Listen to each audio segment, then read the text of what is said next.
Okay, I think we'll go ahead and get going. My name is Andrew Wilder. I'm the Director of Afghanistan and Pakistan Programs here at the U.S. Institute of Peace.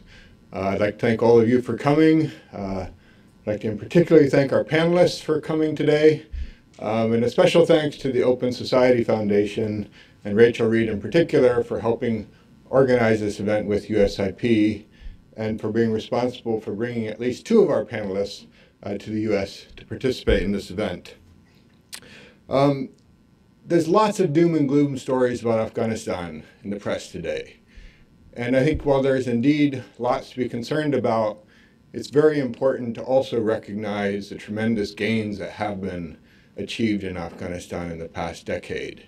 And I think a lot of those gains have been achieved by the next generation in Afghanistan.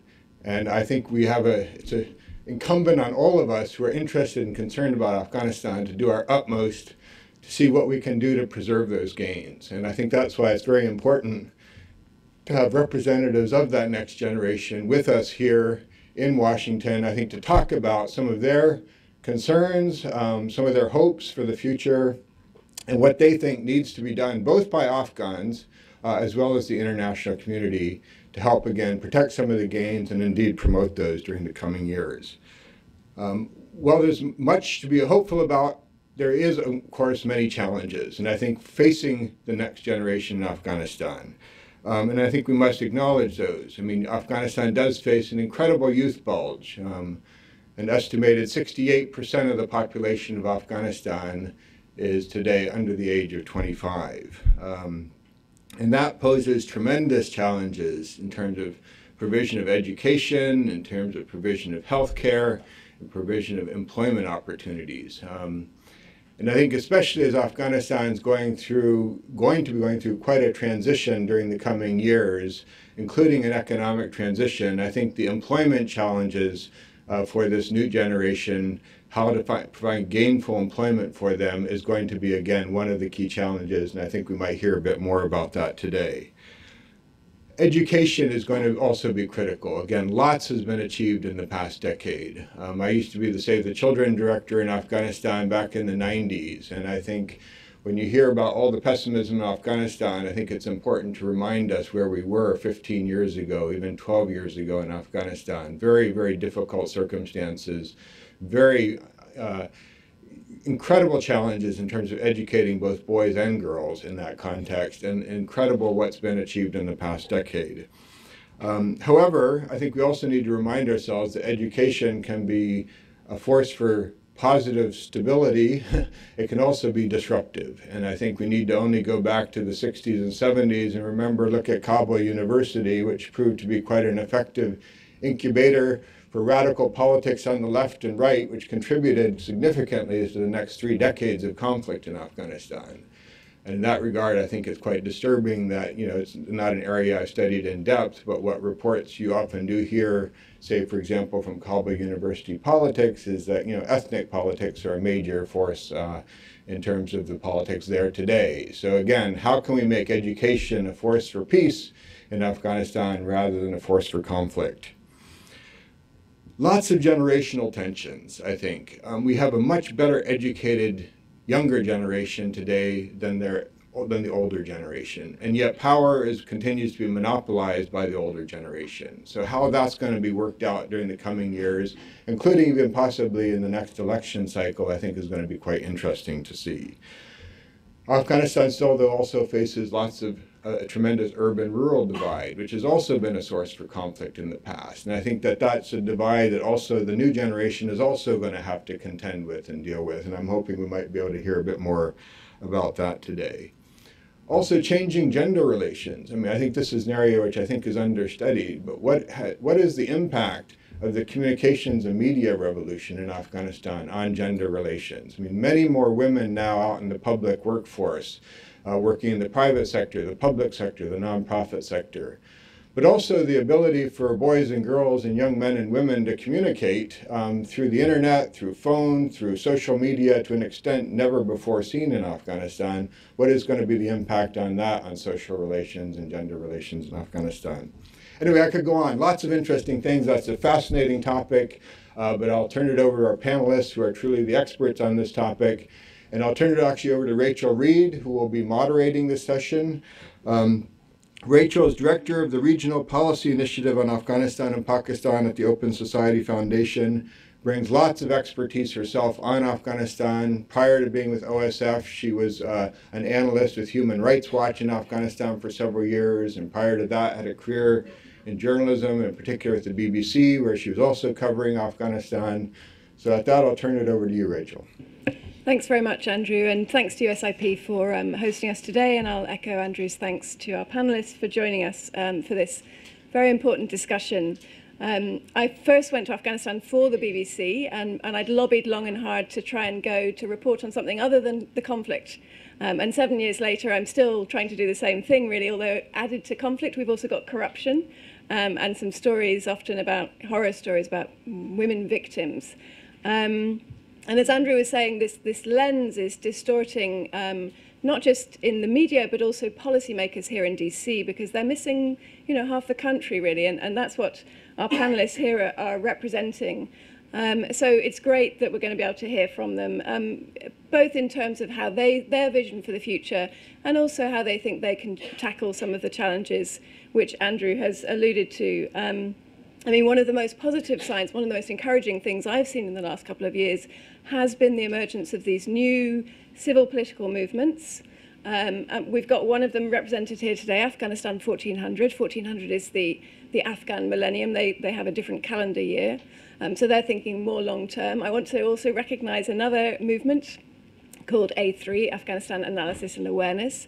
And there are many more, and my one will touch on some of the other youth activism that we're seeing. But we'll start with 1400. Shahzad Akbar, to my left, is the chair of 1400. You have their bios, so I won't tell you too much about them, but just to say, Shahzad is an incredibly impressive woman, as you'll see, leading this organization. She and Hasib, to her left, have also set up a business, a Kara consulting firm, and they've been going down a storm on the hill here in DC, so it's great to hear from Shahzad. So we'll start with her, we'll move on to Hasib Humayun, who's also on the Leadership Council of 1400. And then we'll hear from Hassai Wardak, who many of you will have seen here before. She's been with USIP for a few months as a senior analyst. I also know her from her work in Kabul as a leading activist in civil society. And finally, Maiwand Rahyab, the Deputy Director for Afghanistan of Counterpart International, who, as I say, has been doing some work with youth initiatives. So we'll get a very full picture of the diversity of youth and some of their aims and aspirations. But I'll start by turning it over to Shahzad. Thank you, Rachel, for a very generous introduction. Good morning, everyone. I'm very honored to be here. I'll start speaking about Afghanistan 1400 because I think, not only because I represent 1400, but also I think it tells us something, a wider transformation in Afghanistan society and what the future might hold. Afghanistan 1400, Rachel stole my line, 1400 refers to the new millennium for us. We are in year 1392. And the reason we choose to include 1400 in our name is that generally politics in Afghanistan is either focused on past, on an ongoing blame game of who did what, when, why, or it's focused in present, in a stagnant present. But we want to represent the future of Afghanistan, and we want to talk about a vision beyond 2014, beyond the Western calendars, a vision for Afghanistan itself and a vision for a democratic Afghanistan. So that's why we choose the name. Where we started, I think the beginning of 1400, the idea has been around for more than 2 years. The first meetings happened because of the realization that we had that there is now, in the past 10 years, a new generations of Afghans have come of age. They have a different vision about the country. They are more willing to work with each other past their differences for a shared future. They have strong political values, democratic values, that they can't see in the current political actors. They are enchanted with the current political actors, and they can't relate to them. And there has to be a platform to mobilize that energy and to mobilize that vision. And 1400 is aiming to become that platform. We have our political stances are all taken with the recognition of the transformation that has happened in Afghanistan, with an emphasis on democracy, with a strive for gender equality, and the other values that we think that the new Afghanistan represents. We have done a series of activities so far. I'd like to highlight one or two examples to give you a sense of what we do. One of the first activities that we did, even before going public, we went public on December 6, 2012. Even before going public, one of the first activities we did was publishing a series of posters and putting up billboards appreciating our security forces. We want to bring the source of confidence to Afghanistan. We want to make it internal, and we think for our future and for our present, our security forces play a very important role in building that confidence. So there was an incident in Kabul. There was a sage of Kabul and a member of special forces. There was a picture of him while fighting, his leg bleeding, but he was continuing to fight. A photographer friend had that photo. We took that and we published it in posters, distributed posters around town, put up billboards, and started this culture of promoting our security forces. Another of our most recent activities was a visit to Farah province. There was a suicide attack in Farah province in West Afghanistan, a deadly attack that left more than 50 killed. The whole town was impacted by that. It was a very tragic event, and 1,400 flew into Farah to offer sympathy to the families, but also, and more importantly, to send a message of defiance and strength, to say that this will not go. Afghanistan has changed, and if Taliban want to have any impact in Afghanistan, they have to accept the constitution, join the current trends. Otherwise, they can't be part of the society, and they will be treated like enemies. We also, in that year, we gave blood, which was a symbol about us giving blood while the Taliban are shedding blood of Afghan people. So these are two examples. In the meantime, we have decided to focus on a few issues that we think are of importance to present and future of Afghanistan. Our top issue has been the political transition. As you might know, we have our presidential and provincial council elections upcoming. The elections will happen on 5th April 2014.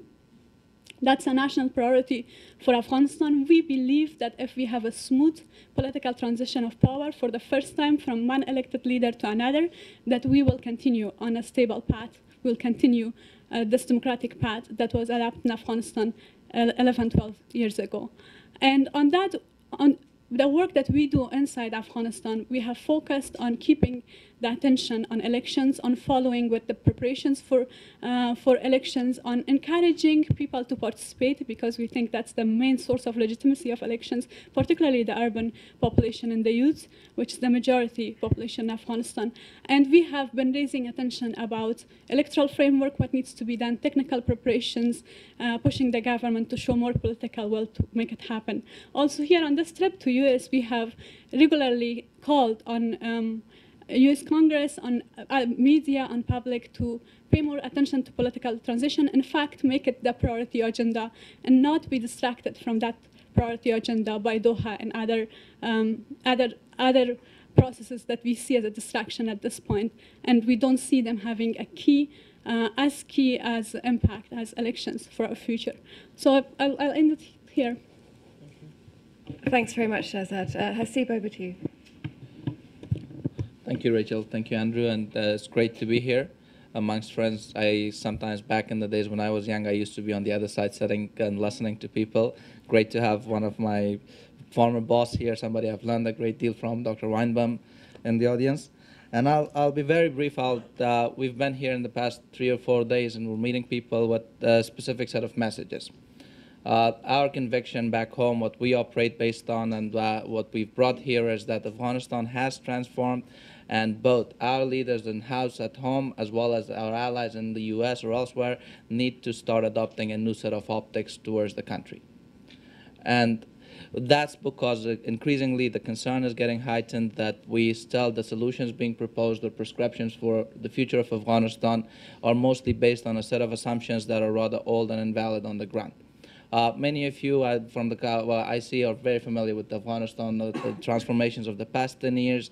But if you look at it from demographic shift to in terms of access to technology, connectivity in general, all these factors play into a new set of aspirations that have developed.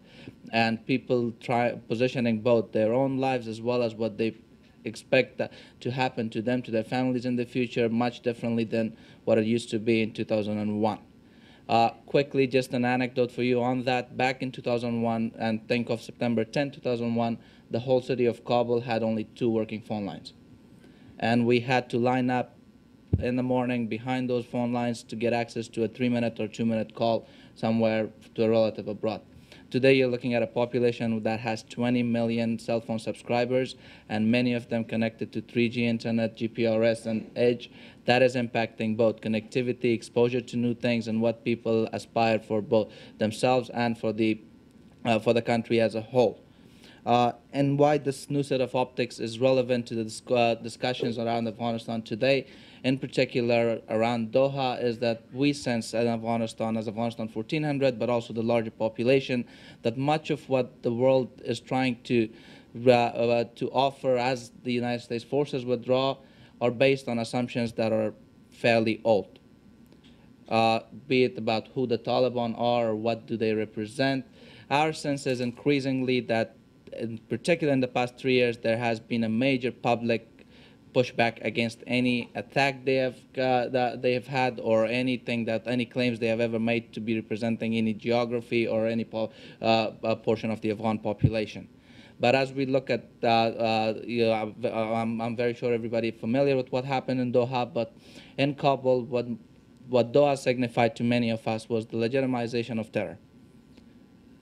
At least the risk of legitimizing terror that for many of us, in particular, the way it was the way it was managed, the event, the messages that came out of there from the Taliban, as well as the reactions out of Washington, took us back to pre-2001, to a time when I think everybody is familiar with that terror of the Taliban and what they used to represent, and it doesn't have a cell in Afghanistan anymore.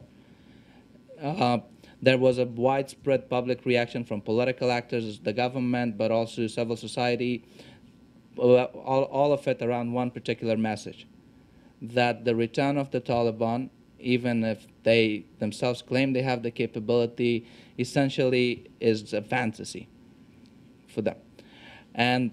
But also one concern that emerged around that time was we were working in Afghanistan 1400, and others were to keep the agenda focused on our political transition. President Karzai is set to finish his term in about 10 months from now, 10, 12 months, and with that, we believe that the new government coming with a fresher set of energies, as well as a new mandate, can answer a lot of the concerns about corruption or about the challenges that the youth bulge presents to the country. Some of the challenges are increasingly starting to normalize. Employment for youth, access to opportunities for them, I think, is a question that many other countries are grappling with as well.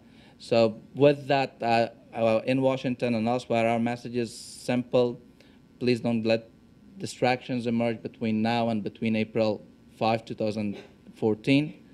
And let's remain focused on this constitutional test, making sure that both in-house, what we're trying to do is mobilize people for greater participation so that the government, the next government, has the needed legitimacy and the needed mandate to move on our challenges. But outside, what we're trying to say is, in particular in the US, and I'll close with this message, what we learn is that the United States leverage, diplomatic, political, in Afghanistan has increasingly shrunk.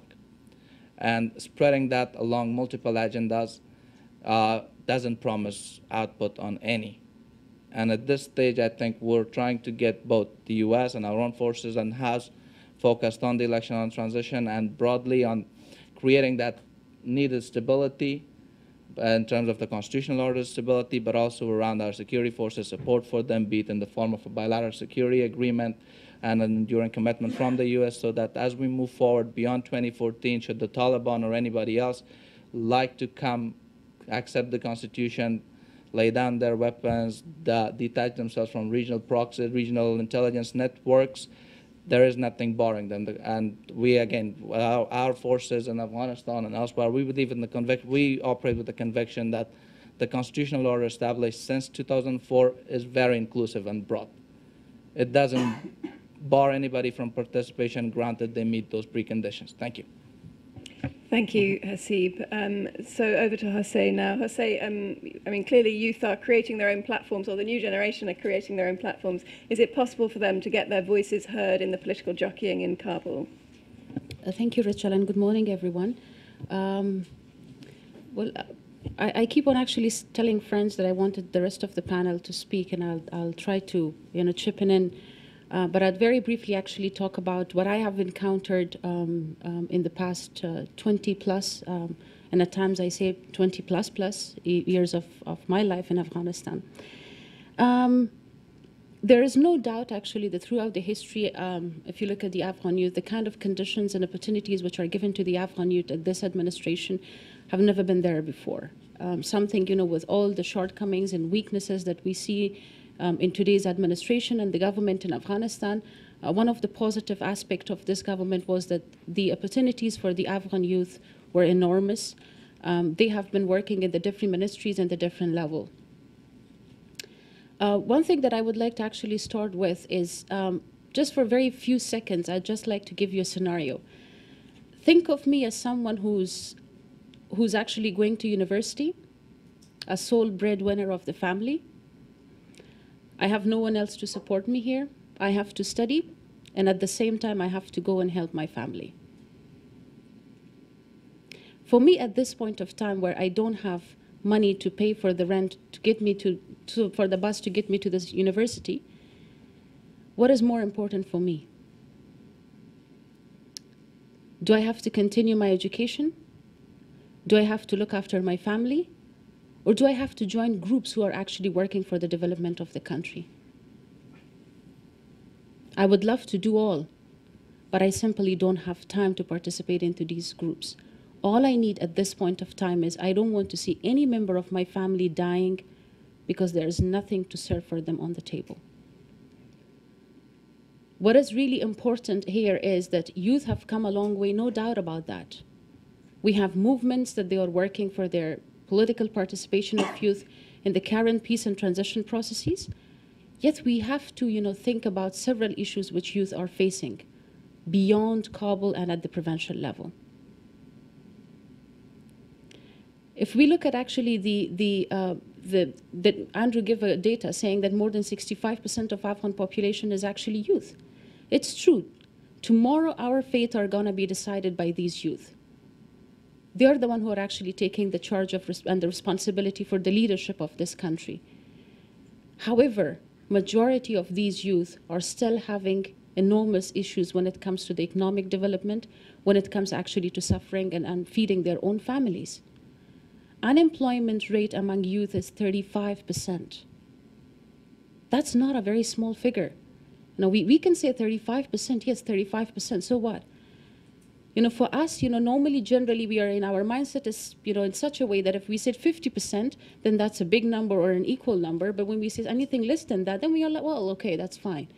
But if you actually put that in numbers, last year, out of 37,000 high school graduates, 60,000 high school graduates, only 27 to 37,000 youth could make it to universities. What about the rest of 37? They don't have a job. They cannot even get admission to any vocational training centers or universities. They simply don't have income to pay in the private universities with the high fee here.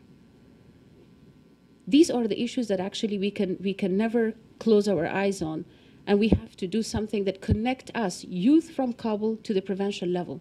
Now, what is the impression of youth at the provincial level from us who are sitting in Kabul? I wouldn't call myself youth, but as those who are actually generally based in Kabul and are talking about the issues of their involvement, youth empowerment, and all that. When you first go to them, the very first thing they will say to each other is, there you go. Now we have to learn rapid rural appraisal from these slow urban networks. And excuse me for my language. What is really required is actually that how can we empower them at those levels? There are different groups working. However, there is nothing called as a national or a nationwide advocacy and involving all the youth on the ground. What we can do actually to reach those youth who do not even have a job, it doesn't mean that if they can join our group, let them do it. But we will never be there actually to help them to get them a job. It doesn't require actually a big chunk of resources. I've been a part of a youth group when we were refugees living in Pakistan. We didn't have salaries to do that. We didn't actually have we were just contributing from the very small amount of, income we were getting as a part-time English language teachers, computer instructors, and even sometimes literacy teachers. That was enough actually to bring the forces together. And I have to say that if the issue of economic opportunities and employment opportunity is not actually provided to youth, no matter how much we are going to say that we are working for this country, they would only work for those who can actually pay them money. And if those happen to be the insurgent groups, I think everybody knows what's going to happen at that end. With that, I'd like to stop. I hope I don't sound extremely negative, but these are the realities on the ground, that we cannot close our eyes and say that everything is beautiful and everything is happening. No, that's not true. There are people that they need us. There are people, actually, thousands of schools are closed because the insurgency at the provincial level, what they need at that point of time, they want to continue their education. So these are the issues and the facts that we cannot deny. And I think, beside involving in the current political process of Afghanistan, I think it's extremely important that we have to help them and get the opportunities that actually they needed in terms of continuing their education, employment opportunities, and actually raising their skills. It doesn't mean that they're, I'm making a very controversial statement. From the very green years of experience that I have in Afghanistan, and I have traveled around the country, whenever we are interviewing youth, I must say, but my fellow colleagues in the panel can disagree to that I found youth at the provincial level much more brighter and informed. And we don't disagree with that. Great. And I think, that doesn't mean that because they cannot speak English language, they cannot come and to be in the panels like this, that they don't know anything about it. But all they need is actually a job to first feed their families, and only then they will be actually able to continue and to work for this government and for this country at the end of the day. Thank you. Thanks very much, Hassa. You've raised a lot of very important issues that we'll get back to in questions shortly. But first, let's hear from Maiwand. Thank you, Rachel. Good morning, everyone. I just wanted to clarify, while I work for Counterpart International, today I'm speaking on my capacity as a civil society activist and a founding member of Afghanistan 1400. I think Hosai really touched upon very important issues and also shared with us some numbers that are worrisome, but the realities of Afghanistan. But in the meantime, I think what's happening in Afghanistan, there's this growing sense of responsibility and civic activism among Afghans in general, particularly the young generation. In Kabul, when I see young women working full-time during the day and then paying themselves for the university in the evening, I get hopeful. When I was a student, a law school student back under Taliban, there was no single girl were allowed to even go to primary school, let alone university and working. So that's a change. Around 8 million students are going to school today.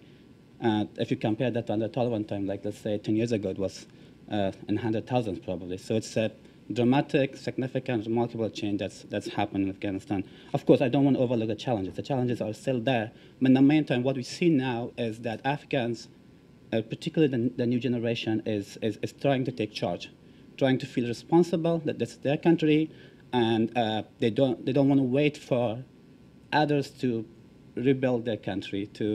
And they would like to take charge. They would like to feel responsible, and they're taking action. The Afghan new generation today is tying their present and their future to the country. They think if they don't act, if they don't work, there's no future for them. So I think that's a very positive sign. We were in Farah, like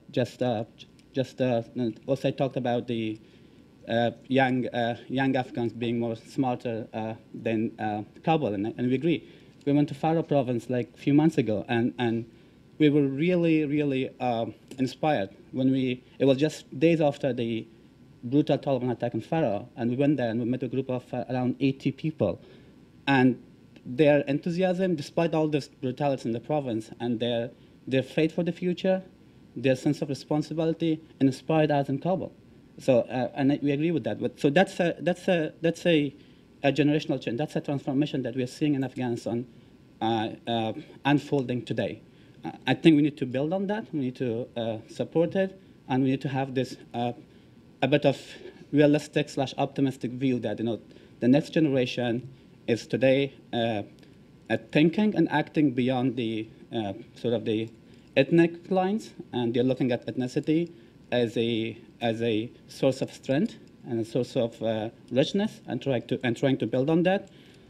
Also, I was speaking 2 days ago in Washington here on civil society, and my co-panelist was talking about how Afghan civil societies lack vision. There are challenges, and they're donor dependent. They're not organic. But I just shared an example there, and I want to share with you. It's a very current example. I work with civil society a lot in my job, and we're just this week preparing for a post-Tokyo senior officials meeting in Kabul. And just 2 days ago, or 3 days ago, one of the key Afghan civil society organization that's led and run by the new generation, younger people, they wrote an email and said, we don't want to attend to this event, and we don't want to attend to any event that's funded or supported by the American government, because they officially recognized, they started the Doha process, and they were meeting with Taliban, and they wrote an email and said, we would like to boycott anything by U.S. government because, they're negotiating with Taliban, who, for 10, 15 years committed all sorts of brutalities and crimes in Afghanistan. To me, that speaks to a transformation in Afghanistan. A civil society that once was dependent on donor funding, that once was making sure all it can take to appease the donors, make sure that the donors are giving them the money. Today, they would like to stay against that particular donor and say that we would like to stop getting funding from you because you're talking to the Taliban. So that shows a change in Afghanistan. Also, we are starting a program called Emerging Civil Society Leaders Program. We're working with young people throughout Afghanistan to empower them so that they can take the leadership of Afghan civil society in the future. And I was so inspired by one of the speakers, one of the members of the program, saying that, if 5 years ago or 10 years ago, leadership and being leader was defined by your ethnicity base, by your how much money you have, how much power you have, to who you're connected. But today, it's defined by how much you can serve, by what you believe in. So that's a change that's unfolding in Afghanistan, and the new generation is pioneering this, is leading this process of change. Also, just my last point, I know that you're looking at me. I think we see a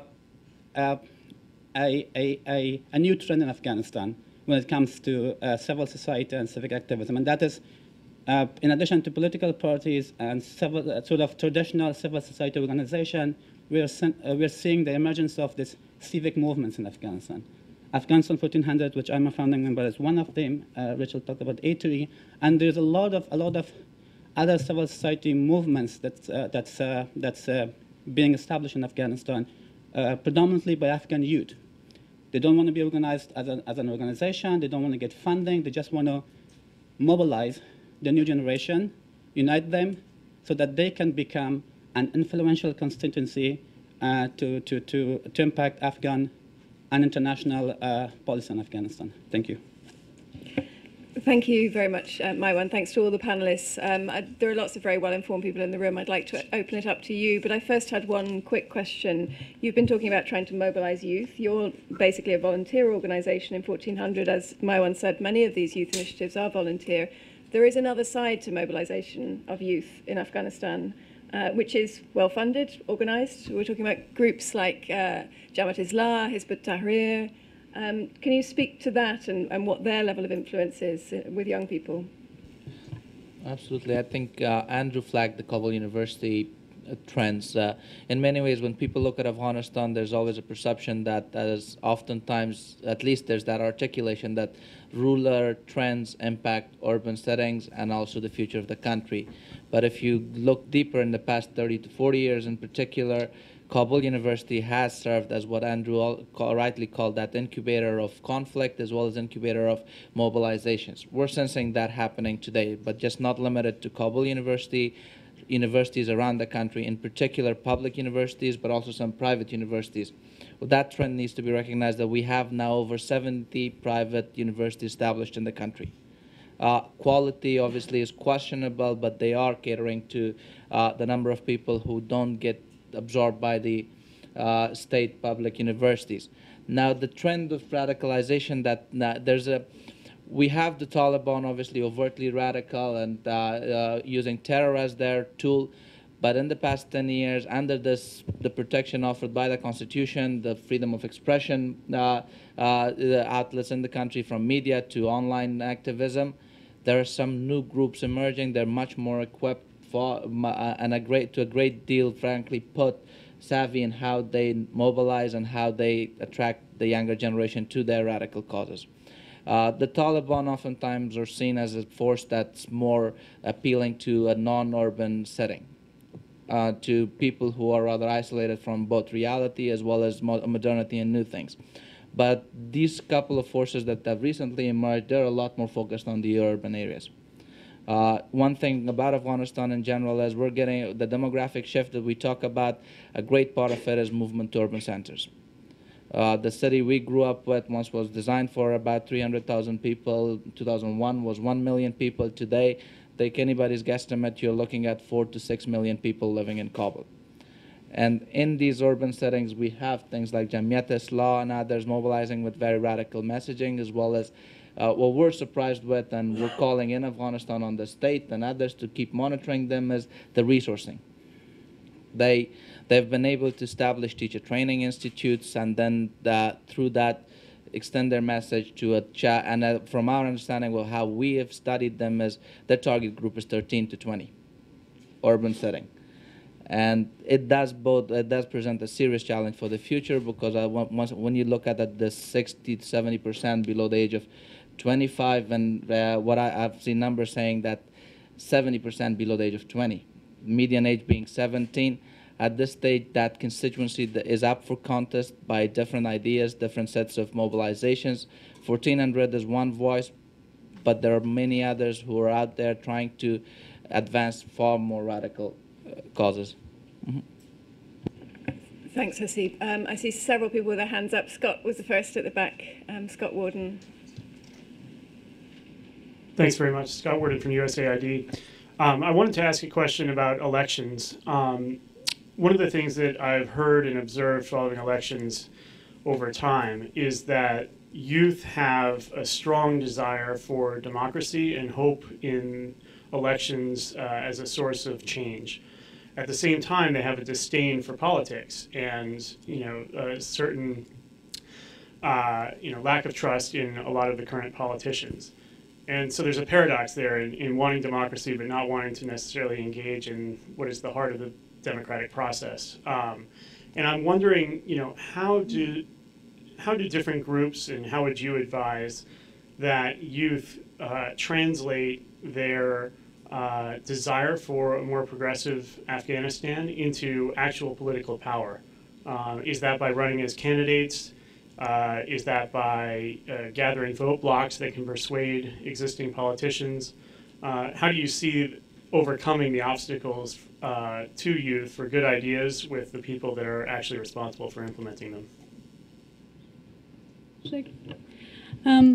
Yes, we are also aware of that challenge. Particularly for the upcoming elections, one area where we hope that many young people will participate also as candidates is the provincial council elections. So 1400 itself is thinking of fielding candidates from different parts of the country, depending on our influence there, and also profiles of people that we want to support to take part in that participation. The bigger question of presidential elections and the choices between bad and worse, I think what we have been trying to do on our part is to say, let's not vote for personalities, let's not vote for people. Let's have a few agenda items. Let's ask people, what are you specifically doing for youth, for the new generation and the challenges they are facing? Let's ask, we know that it's a high standard, but we are trying to kind of get our politicians used to being accountable and to have something more to say than ethnic issues. So asking them, what's your view on Taliban and the peace process? Where would you take the country? You know, how do you see the reintegration? And does it agree with the vision of Afghanistan that we have in mind? The other agenda, women's issues. In this time of transition, it's a particularly difficult time for women, and we know that some of the gains that we have made may be in risk whether or not there is the reintegration of Taliban. Because as international attention withdraws from Afghanistan, some of the radical elements that Hasib was talking about, they become bolder. So what does it mean for minorities? What does it mean for youth? What does it mean for the new generation and their aspirations? And this election is the most, the teams that compete in this election, they will have the most impact on the future next year. So that's what we have tried to do, that to, on the one hand, engage political actors and challenge them on agendas, to encourage them to come out with agendas. On the other hand, telling people we don't have to, there are no perfect choices, and let's see and watch and see who will have better agendas that we can vote on. Just to supplement what Shahrzad mentioned, is that as someone who was actually reading the biographies and editing the biographies of Afghan parliamentarians, one of the questions was that, what did you promise to your constituencies?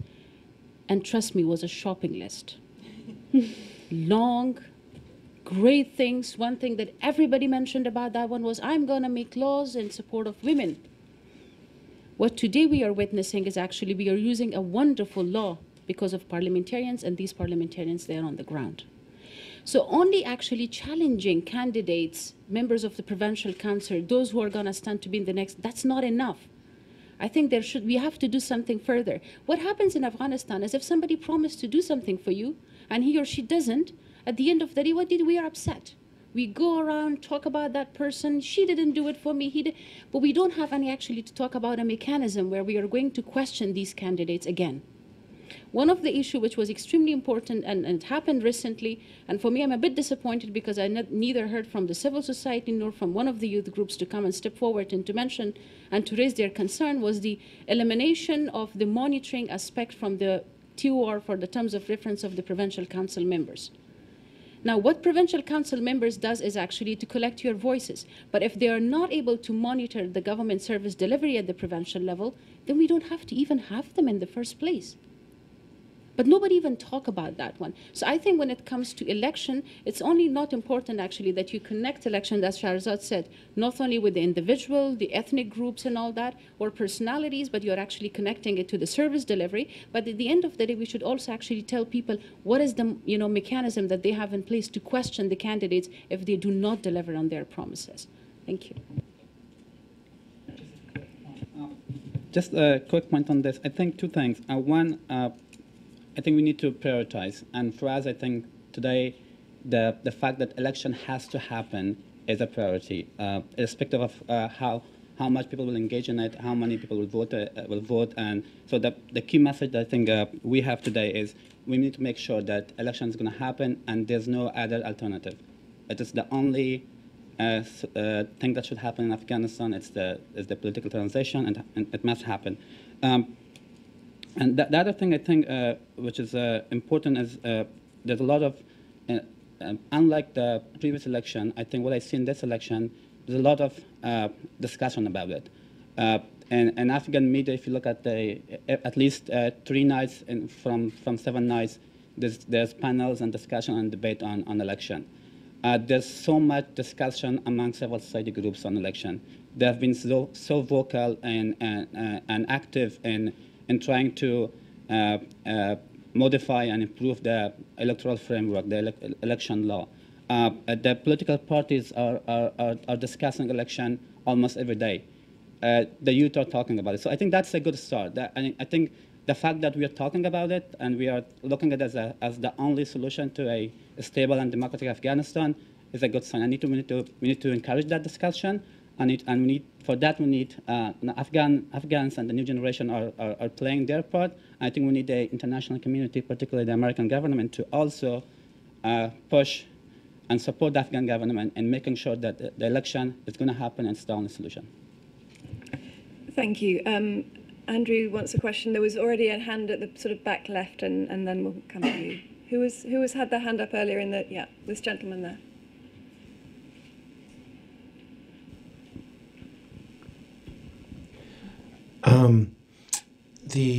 You talk about I worked in Paktika with the PRT.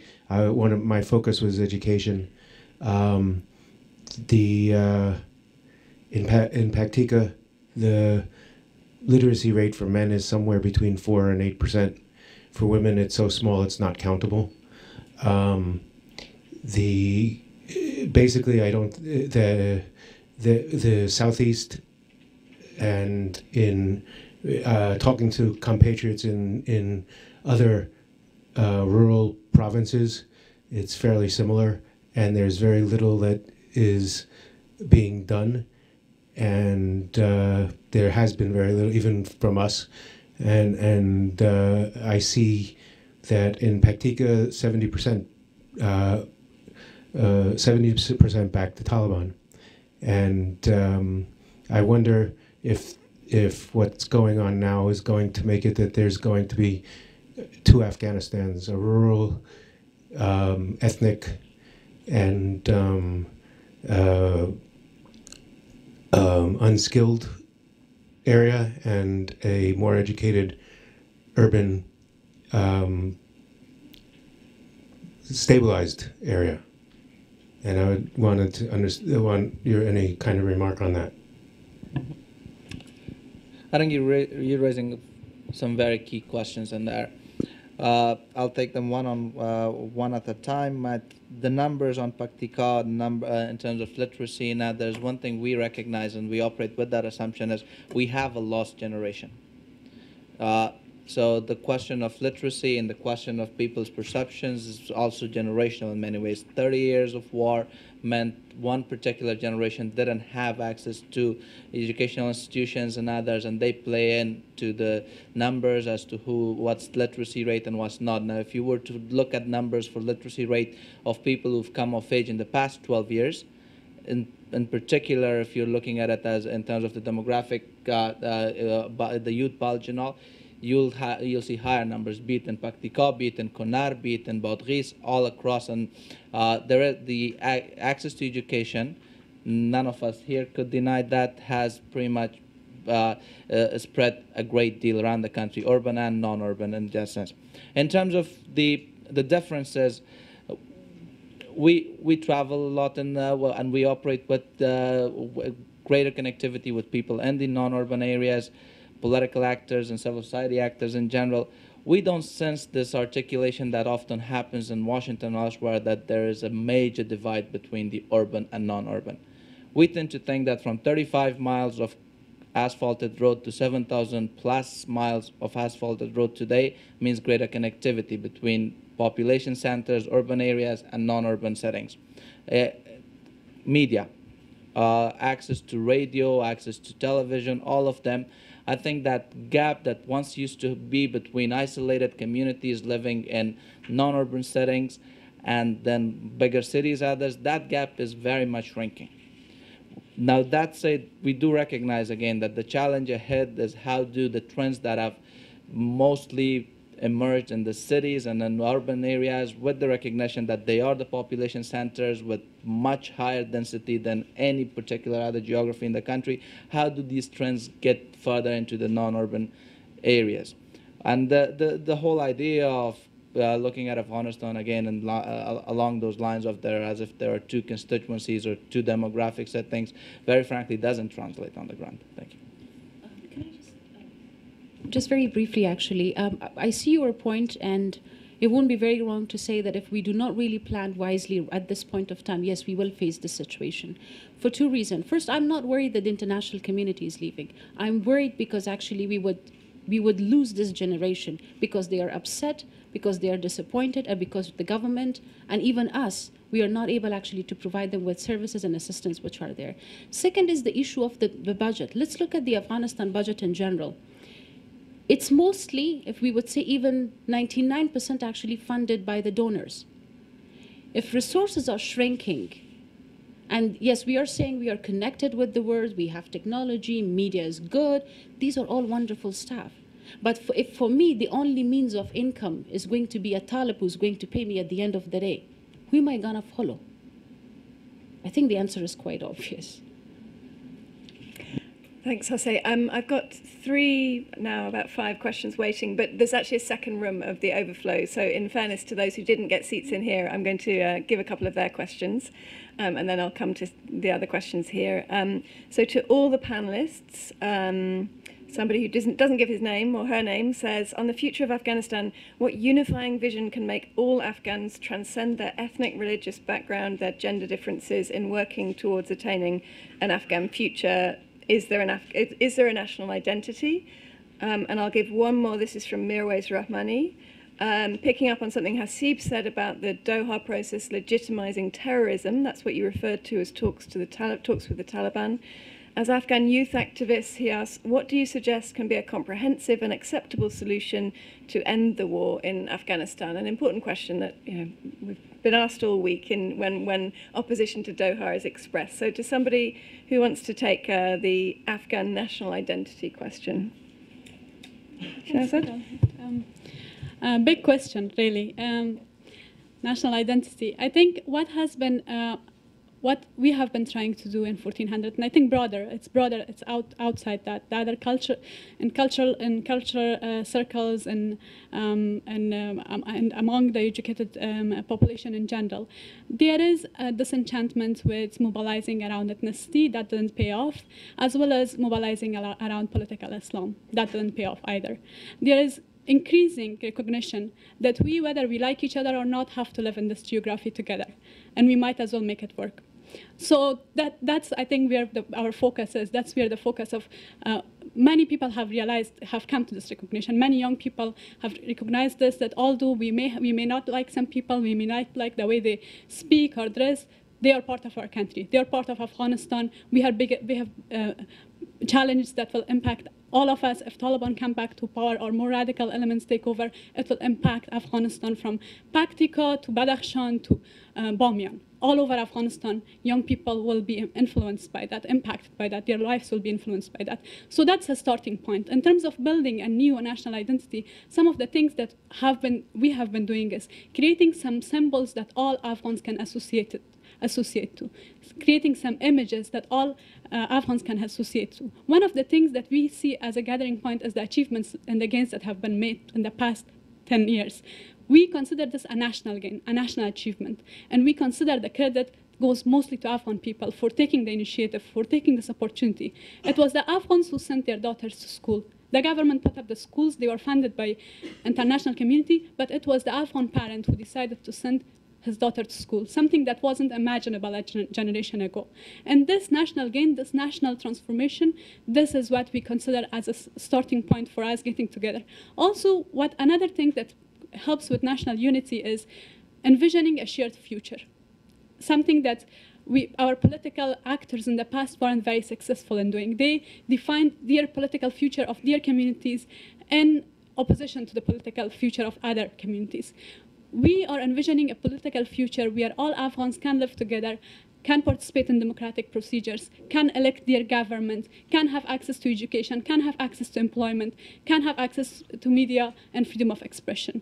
And that shared vision has created a lot of energy that can start this new national narrative discussion. The question of if not Doha, then what has popped up many times in our trip the past couple of days. The way we look at this question is we've had about 12 years of investment in a constitutional order. There is that demographic shift. And at this stage, I think the biggest test for that is coming up with the presidential elections. One, we need not distract ourselves or our allies from that prerogative, from that imperative, by any other program, be it Doha, be it talks with Taliban, anywhere else. Second, I think we can negotiate or talk with Taliban or any other party that's part of the violence cycle if we have some certitude about the future of the constitutional order.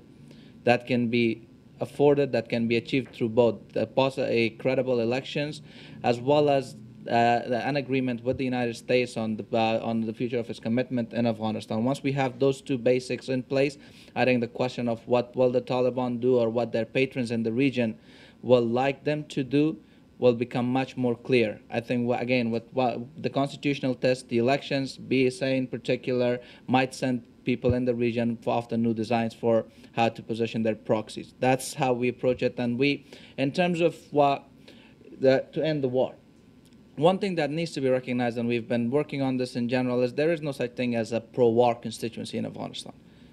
The term peace, there's overwhelming consensus around that we need peace. But it's about how do you get it and what delivers peace, what creates further division and further polarization of the society, and even the resort of certain other people to armed struggles. And we think that a process that's somewhere both A, non-transparent, B, is a bit, I hate to be using this word, but wishy-washy, because I think 12 people or 15 or 20 representing the Taliban's violent arm in Doha, many of them, from what we know, have never seen Mullah Omar in the past 10 to 12 years, and some of them doesn't quite offer an option, but also it makes us, it decreases confidence in international structures as well as in the process. What particularly impacts that confidence in political circles in Afghanistan is the fact that's increasingly emerging and is becoming part of the chatter is that many of the folks in Doha were actually on the UN sanctions list with a travel ban on them. And to us, the question here is about the intent of the institutions. It's about how did they make it there and what is in design for Afghanistan. So in general, again, we're looking at that with a lot of skepticism and with this plea that don't let things as such distract from the imperative of elections, the BSA, and making sure that the constitutional order passes its test, is broad enough. The Taliban, if they denounce violence, let their association with Al-Qaeda and with ISI and others go and come. They're most welcome. Some of them are even operating in Kabul, so it's good for them. Let me just push you very briefly on this point, since it is such an important question. You mentioned the importance of the BSA, the bilateral security agreement between Afghanistan and the US. You've already had the strategic partnership agreement, which makes very long-term commitments. You've also had the Tokyo agreement, which gives long-term funding commitments. So much of that is already in place. But on the question of talks, I think part of the thinking in the US, and since we don't have somebody from government on the panel, is that this might still be the best point at which to try and reach some kind of a deal while there's still troops, there's still a significant presence, and that actually the odds might be worse in years down the line. So, I mean, what are you effectively saying for the parts of the country that are at war, thousands of people losing their lives every year? Are you basically saying, I'm sorry, this will just have to continue until a point comes when the Taliban are a political movement, a different entity ready to negotiate? I think if we look at the numbers on how Taliban operate or what tactics they use, you're looking at IEDs and suicide bombers. That's much of what they have, not control of territory or in any ways mobilized armed forces on a front line. That's gone. That's from the past, from the old days. Now much of what they do is 6 to 7 people coming in a 2008 Bombay attack style. So at this stage, I don't quite understand when you talk, who are you talking with? That level of command and control being associated with the Taliban, to many of us, comes across as very illusionary. That you have smaller bandits groups projecting violence, then you have obviously their patrons in the region, and amongst in this broader sort of net, what is disconnected from it is people coming on media or in Doha or somewhere that pretending or claiming that they represent. We've had bitten once, shied twice. We've had the shopkeeper come to our palace, take $60,000 and go back to Quetta, brought in by people who claimed that they knew that particular shopkeeper represented the Taliban and had peace to offer. So we're extremely cautious on this question. It's not about prolonging war.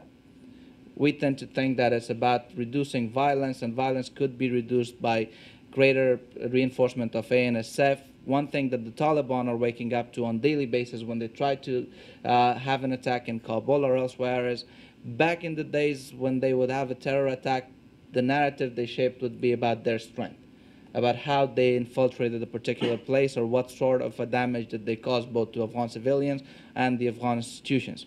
Nowadays, there's a twist, there's a shift in that narrative. It's about how did the ANSF respond.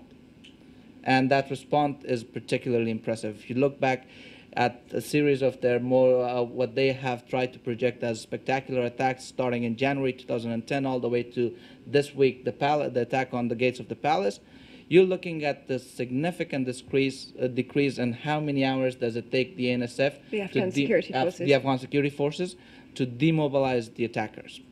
And then compare that to India, to Bombay. In 2008, a couple of terrorists in Bombay, they went in, took the Indian security apparatus almost 2 days to demobilize them.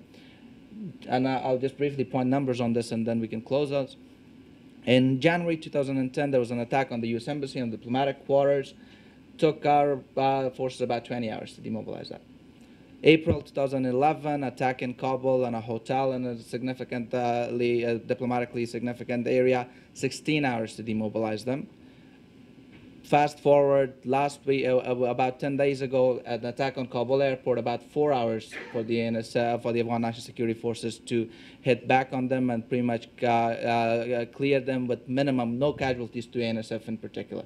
And then you have this week the attack, about 6 to 8 suicide bombers going to the gates of the palace, no casualties for the Afghan National Security Forces, 90 minutes to counter them.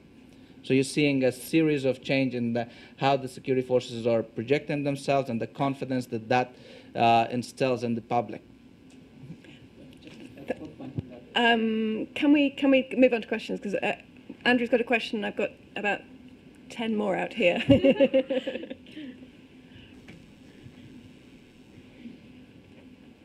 Just a quick question. Coming back to the issue of the political transition, which you said was the top priority, and certainly I would agree that that is the top priority. But I think, again, Hosai touched on this, questioning whether trying to influence the manifestos and the agendas is actually sufficient in the current stage of where Afghanistan is in terms of its democratic development. I mean, I, for one, could not tell you anything that was contained in Dr. Abdullah's manifesto from 2009 or President Karzai's manifestos. It's ultimately, in the current context, unfortunately, individuals still are pretty important. So in that context, I guess whether there is scope for being a bit more ambitious in terms of what, say, a series of youth movements and a new generation can get organized and mobilized around in terms of actual tangible support behind a candidate in this election. And I think it could, or even putting forward their own camp. You have a generous definition of youth, you can maybe get over the 40 limit or whatever. But given the demographics and the high number of voters in this new generation, including, as we've seen in past elections, many children voting in the election, so you can include, I think there is some potential power there. And I think skeptics could say, well, actually the way people vote, it's going to be along, you need to be a warlord, you need to be a commander, you need ethnic backing, you need tribal backing, you need proxy neighboring country backing, whatever, to actually be successful. But if we actually go back to the 2005 parliamentary elections, I was in Herat for that. And we were all expecting, Ismail Khan's favorite candidate to do well, and this commander, that religious leader, this tribal figure to sweep the polls. The person who got the single largest number of votes in Herat province is a young woman who basically ran a gym in Herat who very few people have ever heard of before, and she was the single largest vote winner in that province. And so I'm just saying there could be scope for a new paradigm for electoral politics, especially when there is quite a bit of disillusionment with the old regime. And so whether youth group movements such as yours are starting to think a bit more ambitiously about electoral politics and how to engage. I think just quickly on 1400, I should clarify that we have not decided either way yet, because we don't know the tickets, we don't know what's, the situation is developing. We have decided not to have a candidate, and that we have our own reasons. We want to reach that political maturity and growth. We are quite a new movement, but there might be new faces. We are still looking for that. There might be something out of the old guard that's not, it's not finalized yet. So September is candidate nominations, and I agree with you that many factors influence voting. It's not the same. People won't follow a tribal leader as they did, as easily as they did in the past elections even. One thing that I would add on is that it's fine, if not to have, a leader or a representation at this time of election. But I think what the youth at this point of time can do is that I know that they have a concern of not associating themselves with a certain candidate, giving his or her political background, issues, and all that. But I think one thing that youth can do, and I think that would make a history, is to, bring these leaders together and to talk and to tell them that they have to come up with a consensus. One thing that it should be very clear is that they're not going to win independently. No way to that. Somebody may want, not everybody can do that. But what is it that they can, show at least? And I think that movement itself will encourage youth, to say that Tajik, Pashtuns, Hazara, everybody's getting together and actually working together. And that would even encourage youth and will, kind of tackle the issue of the ethnic distribution when it comes. But I'm afraid that apparently, there are issues, a lot has happened, but it would take very little to put everything apart as well. Thank you. I'm keen to get as many questions in as we can. So we'll have the gentleman here at the front with glasses who's been putting his hand up very enthusiastically, and then we'll also take a question from Mr. Ghani here at the front. And then I'm coming to David Sedney and to Shafi. Thank you. My name is Zafar Hashimi from Voice of America's Afghanistan Service.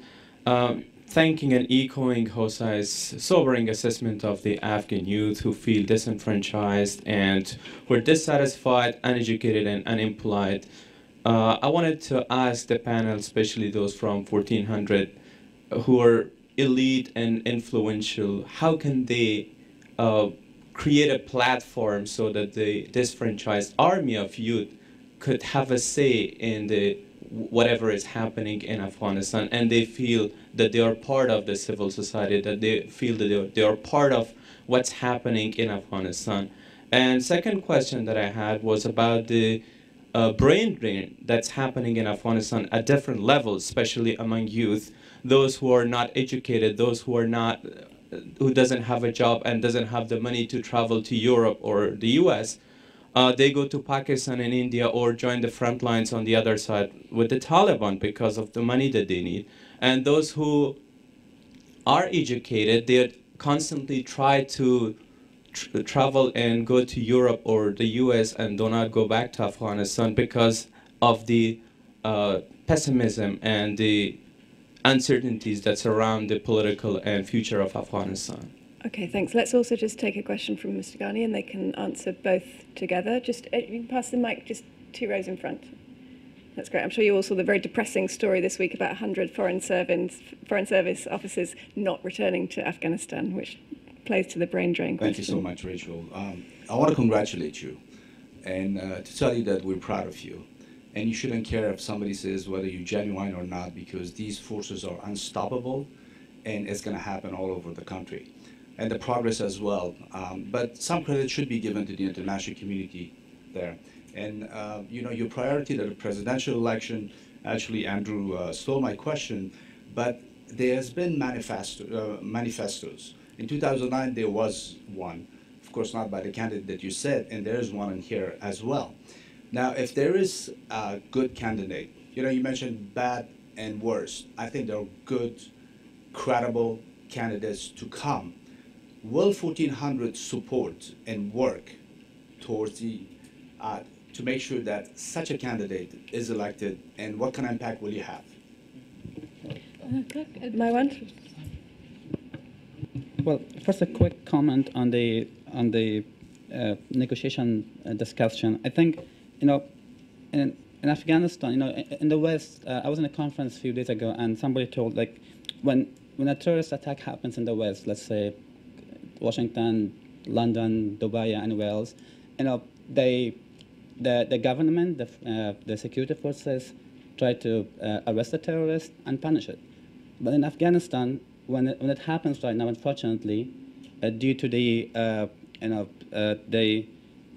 sort of not so strong commitment of the international community on the negotiation and all of those, we are negotiating with them. So that's the difference. I think what we need to do is make sure when, it's different, like anywhere in the world, with terrorist attacks, you don't need to negotiate with them. You need to punish them so they make sure that they respect the rule of law, and that's the issue we have with negotiation.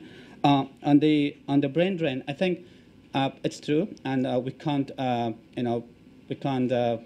blame them for leaving the country. I think they have reasons to feel frustrated and to look for new opportunities and new countries. But in the meantime, I think once you have a group of Afghans, some of them educated Afghan youth leaving the country for the search for better opportunities, then you also have another group where they would like to stay, they're committed. And I was just reading a Facebook message of one of 1400 founders that he said that, we can't blame them for leaving, but we will stay and we make sure we build Afghanistan a better place that they decide to come back. So I think that's important. I mean, we have on one side that group, and then on the other side we have a large number of committed Afghan young generation that would like to stay, and they tie their future and present to the country. On us being relevant at the grassroots level, I think from the trips that we have made so far, to Farah provinces, to Herat, to Mazar, and trips that we have had individually in different provinces, I think the message that we gave when we introduced 1400, almost all the people that we met, they find themselves, they find us relevant. They look at us as the only solution. They look at the groups like 1400 and other civil society movement as providing them with a new platform, providing a platform for Afghan youth that thinks beyond the ethnic lines or the linguistic lines, that are committed to the country, that are also, that want Afghans to live with dignity and pride, and that's something that's happening in Afghanistan. I think slowly we are seeing this emergence of youth activism and civic activism, both in Kabul and also in the provinces. Okay, there was one outstanding question on 1400. Sure. Quickly on Mr. Ghani's question and on Zafar's question, I think generally the way we operate, we have a very devolved structure. Eventually, there'll be district level based nucleuses, but right now we've only activated several provincial based nucleuses. And the point here is inclusiveness. I think Kabul in many ways is a hub. People, especially younger, motivated, active youth from around the country are coming in there, but it's also that also offers the opportunity to then, through that youth group, reach out back to the periphery, back to the provinces, and that's how we operate on that. And on Mr. Ghani's question as to what will 1400 decide to do related to the presidential elections, I think a lot of factors will come into our analysis. Obviously, agendas, obviously who represents amongst the many candidates or amongst the many tickets that will get announced, who represents a more promising future. Absolutely, we're not naive as to think that it'll be an all-clean ticket, and with the chance to also with the electability is very crucial. So we have in-house discussions. I can only reveal so much of that, is that we are thinking electability at this stage should be prioritized, whether it's about the message in this election, to show that 1400 could say if somebody is a 5% electability chance, 1400 could add, say, 5 or 10 more percent to that, or is it that 1400 should play that difference between 45 and 51? So we're looking at these two models at this stage. In terms of generally, again, broadly to the political actors, our discourse, our discussions with them has been get out of your shells. Come out of the backdoor deals, this whole, in many ways, this whole search of something called the national consensus or the national agreement and all of this is wasting time. wasting time. The real job has to happen at the very, in many ways, the micro district level and provincial level mobilization, create energy around the political process. That will send a strong signal to the Taliban. That will also get the youth, people who feel in many ways disenfranchised by the past 12 years or haven't been involved in many of the processes, though we tend to believe that the past 12 years, the achievements of it has touched lives across the board. Rural, urban, people of middle class, lower class, all of them. But the political process offers the opportunity to get them energized, get them involved. I think our politicians, especially the people at the top who are looking at forming tickets, could do a much better job of getting out of the backdoor dealings and approaching the public. Thank you. It's very nice to see David Sedney here, until recently the Deputy Assistant Secretary of Defence. David, what's your question? Thank you, Rachel. I don't have to identify myself now. Two questions. First, a couple of days ago, William Dalrymple, the British historian, published an essay on the Brookings Institution's website that had a lot of, it was on Afghanistan, India, and Pakistan. It was very strong in characterizing the Taliban insurgency as Pashtun and the conflict as Pashtun versus others. This essay, I think, is getting a lot of attention. It's been reprinted and replayed in a number of media organs here in the US and the UK. So my question for the 1,400 people is, how much Pashtun representation do you have in 1,400? You mentioned visiting a number of cities. How about Kandahar? I understand who I'm talking to, but I'm talking about broadly, not just individuals. Do you have connections in Kandahar, Helmand, Uruzgan?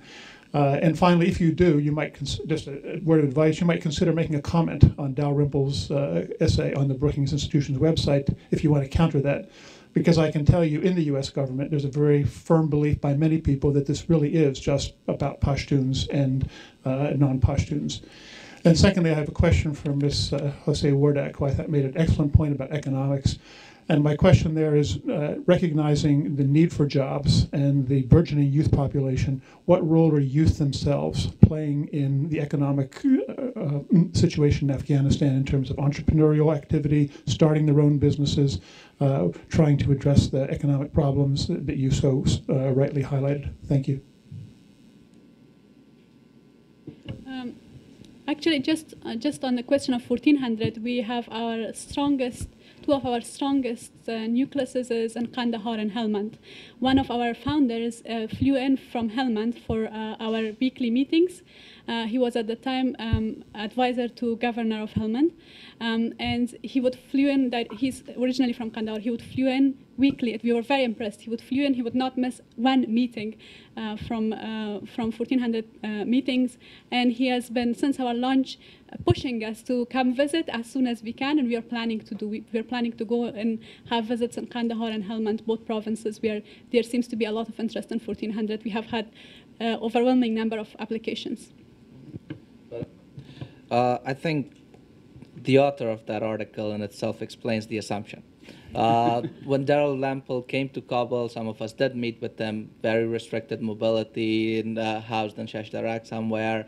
And I think to base that sort of an exposure to the country and then make a blanket statement about what the Taliban represent or what they don't represent is troublesome. That's where we come in with this message that we need a new set of optics. This really isn't about which ethnicity is represented by who. I think the biggest victims of the Taliban have been our Pashtuns.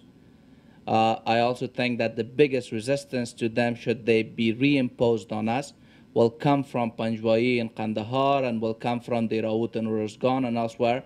One thing we do need to notice in particular is that the past 12 years has created a new set of influencers in these geographies that often people very easily and out of convenience associate with some level of Taliban openness towards Taliban, when that really doesn't translate on the ground. You have people who, again, who have come of age and have emerged as either businessmen or community influencers. In the past 10 to 12 years, we could discuss even names per province, from Zabul to Kandahar all the way to Daman and elsewhere, that in no way are open to having a mullah associated with ISI or somewhere come back and run their affairs or dictate their life. So I think Mr. Dalrymple in many ways needs to be questioned on this, and people need to ask about where, in fact, his sources come.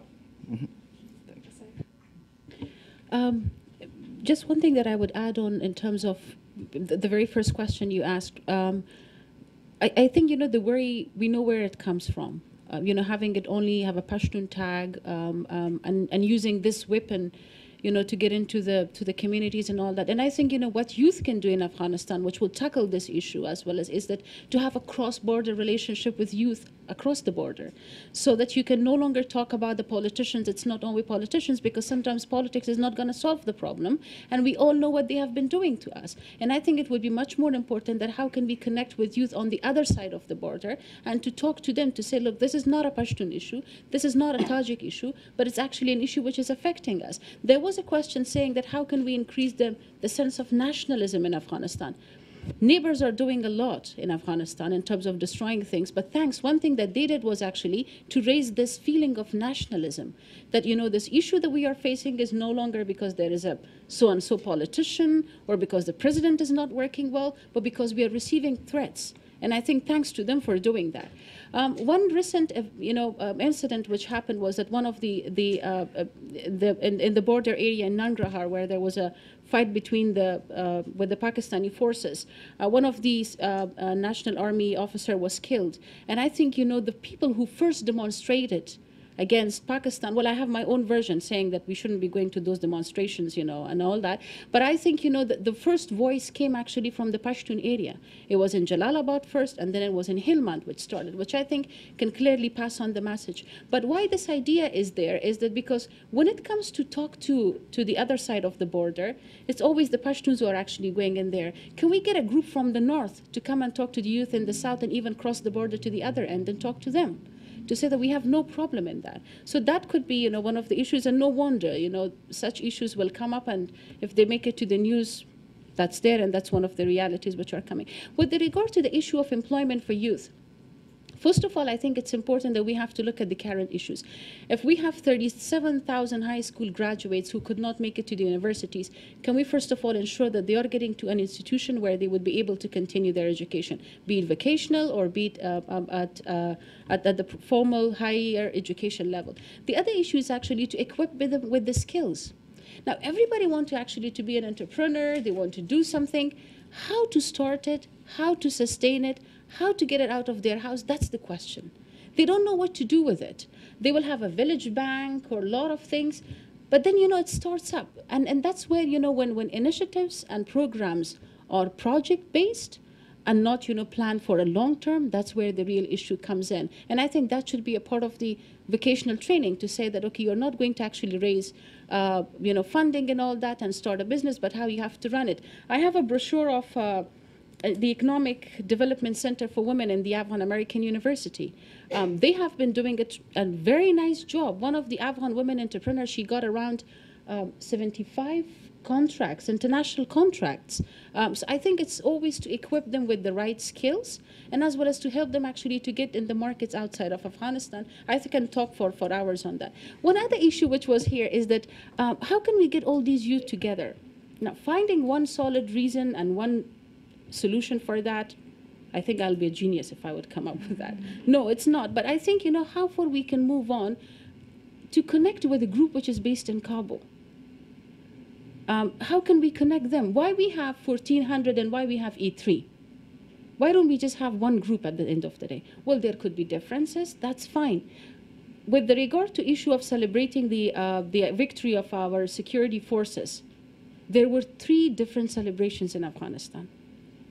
1400 do it separately, A3 did it on the other end. My colleagues, with the other youth through Facebook, they did it completely on the other end.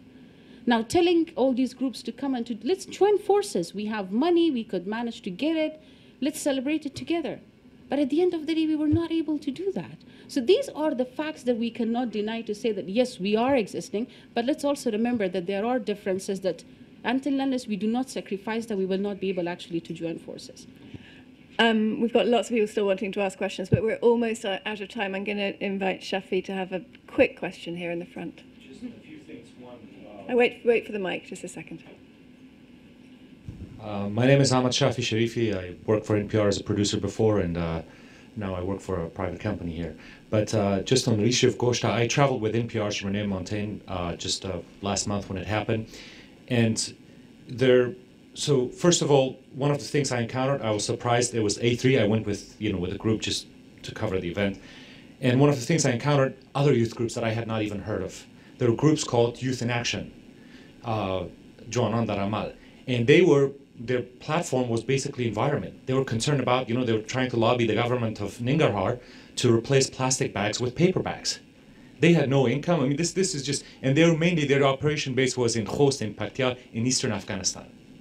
That was the other thing when it comes to the youth groups, in terms of like they celebrated together. That's true. There are so many youth groups. You have Wishdwanan. They're sort of like concerned about Pashtuns, and but their concern is not to establish any sort of superiority. Their concern is basically to educate. They have discovered one of the key things that are hurting the Pashtuns in the south is education. So they're taking computers over to the villages, to the mosques. They're fighting back the Taliban narrative with education. There are groups, Islamist groups. There are groups around maybe ethnicities, but except those who have a very strong ethnic component or Islamist component, the majority of the groups, even if they may be celebrating events separately, the platform is one. And that's what would matter in the future post-2014. Just want to make that comment. Thank you.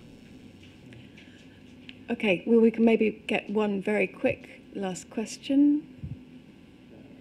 Oh, over there. Oh, Yelva. Hi, my name is Yalda Kazemi with the State Department, and I have a quick question. Asib mentioned political consensus building, so I wanted to touch on that just briefly. I'm interested in your general thoughts on the process, but more specifically, I also want to ask, if such a process were to take place, what factors do you think need to be a part of that process for it to be acceptable to the Afghan people, to civil society, and for it to be seen as consistent with international democratic standards and democratic principles afforded by the Constitution? I'll stop right there. That's a big question. You've got about 2 minutes for it. Well, I'll try. I think our remarks here, but even when we make the noise around this consensus discussion back home, does often get interpreted as if we're against people meeting together and forming teams and tickets. We're not against that. I think we need them to meet, try to look at their electability chances, and not essentially inflate the ballot list. Because we get people with 3% chance or 1% chance going as candidate against people whose chances are visibly about 20 to 25%. So if they can form coalitions and produce 3 or 4 powerful tickets that can energize the political space, bring people out to vote, we're all for that.